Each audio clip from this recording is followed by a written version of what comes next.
और अपनी नगरी पर अमृत वर्षा करवाई।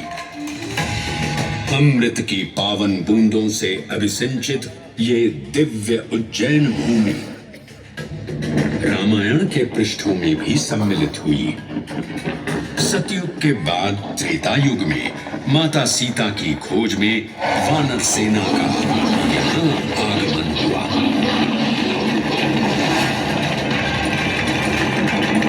समय की इस यात्रा के माध्यम से अब प्रवेश करते हैं वाल्मीकि रामायण के किष्किंधा कांड में। जब वानर राजा सुग्रीव अपने यूथपतियों से सभी प्रमुख स्थानों पर जाने के लिए कहते हैं और उन्हें अवंती नगर यानी उज्जैन जाने का आदेश भी देते हैं।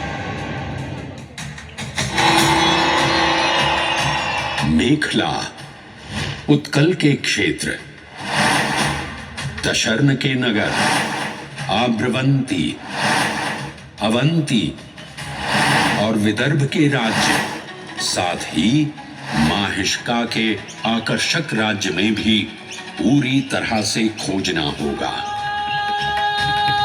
एक युग भगवान विष्णु के राम अवतार से संपृक्त और अगला युग उन्हीं के एक और दिव्य अवतार से समरस होना, ये अद्वितीय संगम केवल उज्जैन में ही संभव था। परंतु एक क्षण ठहरिए और ध्यान से सुनिए। ये हैं महाकाल के 1008 दिव्य नाम। हाँ, मैंने काल चक्र को परिवर्तित कर दिया है और अब द्वापर युग का शुभारंभ हो चुका है। विस्मय पूर्ण हो जाएंगे ये जानकर कि महाकाल के इन नामों को स्वयं भगवान श्री कृष्ण ने रचकर पिरोया था। महाकाल सहस्र नामावली की ये अद्भुत रचना उस समय की है जब योगेश्वर कृष्ण, उनके मित्र सुदामा और शेषावतार बलराम ने अवंती नगरी में स्थित सांदीपनी ऋषि के आश्रम में वेद, वेदांत दर्शन और शस्त्र विद्या की शिक्षा ग्रहण की थी। कहते हैं कि भगवान श्री कृष्ण को अवंती ने ऐसा मंत्र मुग्ध कर दिया कि यहाँ 64 दिनों तक रुककर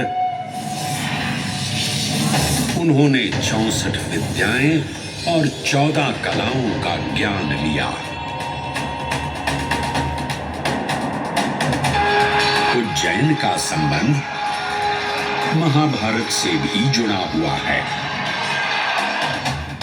इस महान महाकाव्य के वन पर्व में उल्लेख किया गया है कि महाकालेश्वर मंदिर में स्थित कोटि तीर्थ जल का स्पर्श मात्र करने से अश्वमेध यज्ञ के समान फल प्राप्त होता था।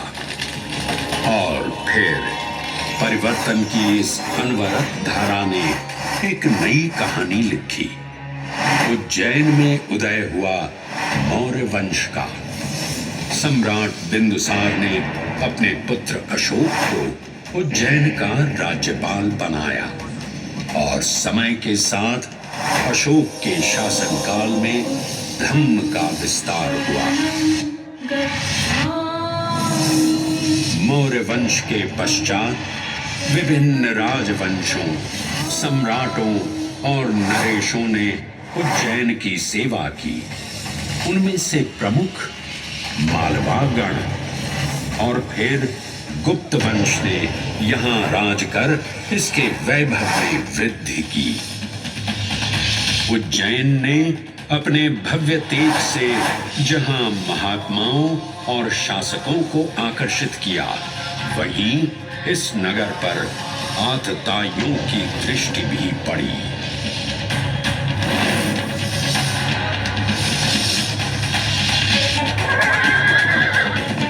शक मध्य एशिया की खानाबदोश जनजाति थी, जिन्होंने उत्तर पश्चिमी और मध्य भारत के कुछ हिस्सों पर आक्रमण कर अपना शासन स्थापित किया।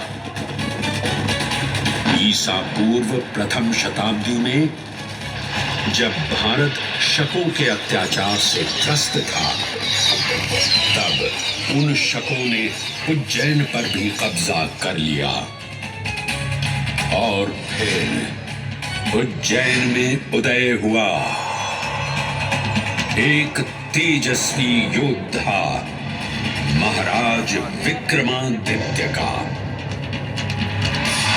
एक तरफ शकों का बल तो दूसरी तरफ विक्रमादित्य का अद्वितीय पराक्रम। विक्रमादित्य की तलवार महादेव के तीसरे नेत्र सी चमकी। प्रचंड युद्ध हुआ। महाकाल की कृपा से शूरवीरों ने शकों को परास्त किया और उज्जैन में गणतांत्रिक शासन स्थापित किया।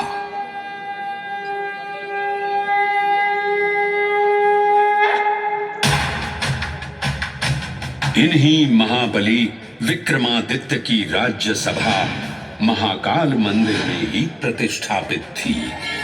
आज भी इस मंदिर की घंटियों में विक्रमादित्य की वीरता और शौर्य की प्रतिध्वनि गुंजायमान होती है। राजा विक्रमादित्य और शकों के मध्य हुए युद्ध ने उज्जैन को काल चक्र से अभिन्न रूप से जोड़ दिया, क्योंकि जिस दिन उनको विजय प्राप्त हुई, उस गौरवशाली उपलब्धि के सम्मान में एक नवीन पंचांग का शुभारंभ किया गया, विक्रम संवत पंचांग। आज भी कई हिंदू पर्व और धार्मिक अनुष्ठान विक्रम संवत पर आधारित हैं।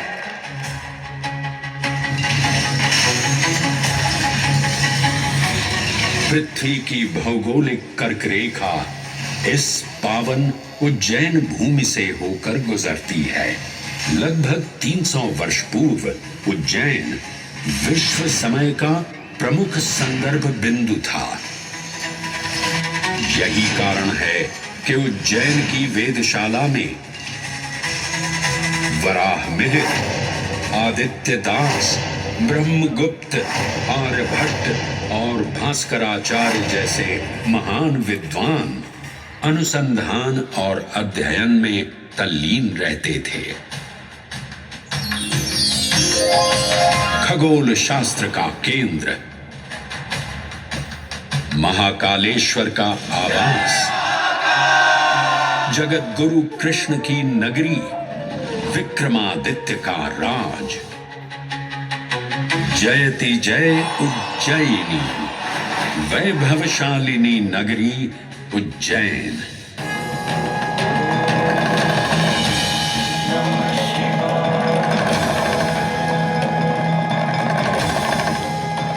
श्वासों को शिव मंत्र से अलंकृत कर, मन को भाव की गंगा से निर्मल कर, जो भी उज्जैन में महादेव की शरण लेता है, उसका कल्याण होना निश्चित है।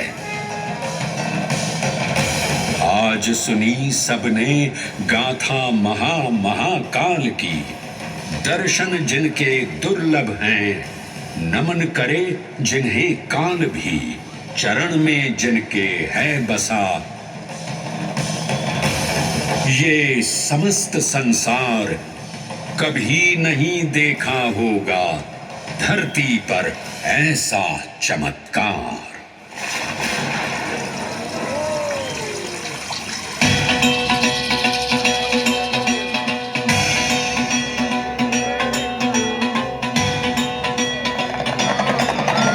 जटाटवी प्रवाह पावितस्थले गलेवलं कलम्बिताम्बुजं तुङ्गमालिका डमड्डमड्डमड्डमन्निनादमड्डमर्वयं चकार चन्द्रताण्डवं तनोतु नः शिव शिव।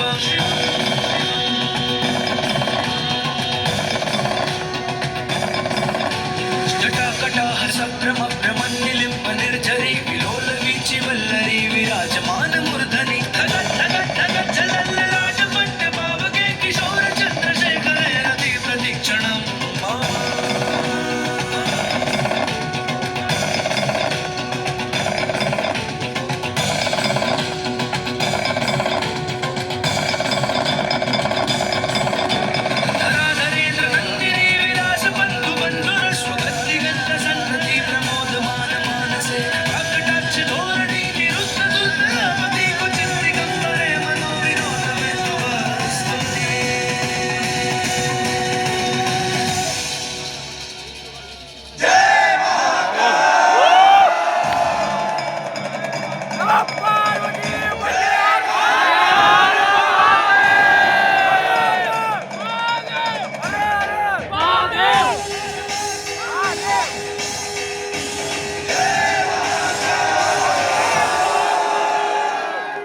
हर हर महादेव